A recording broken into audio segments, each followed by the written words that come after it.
ito pala ay watercolor painting sa sketchpad at sana magustuhan nyo ang video. 3 minutes lang naman to guys. Medyo mabilis lang dahil limited lang yung time natin ngayon guys. So umuulan pa ngayon dito sa amin. At buti na lang umulan guys dahil grabe, sobrang init talaga ng panahon ngayon. At walang aircon yung bahay namin. Ayun guys no. Kaya yun, nagpapasalamat ako kung narinig nyo ay talagang mapatak yung ulan.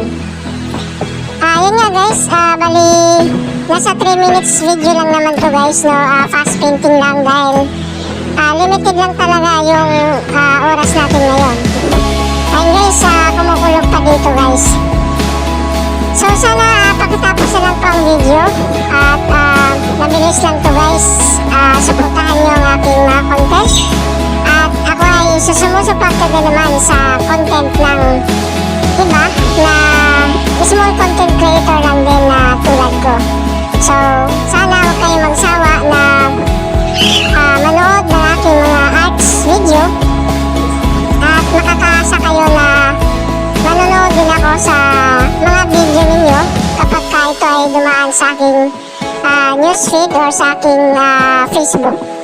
Ayun guys, maraming salamat sa walang sawang pagsuporta. Kahit konti lang yung viewers natin, ang importante ay masaya tayo sa ginagawa natin na tayo ay mahilig sa arts. Ayun guys, since bata ako, mahilig na talaga ako sa arts at hanggang ngayon guys, ay talagang nadala ko pa.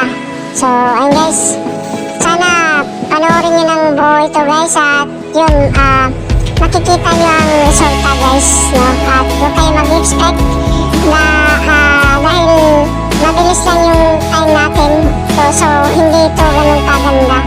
Pero pwede na rin guys, no? At mabilis ang painting lang to. So ito ay lobster.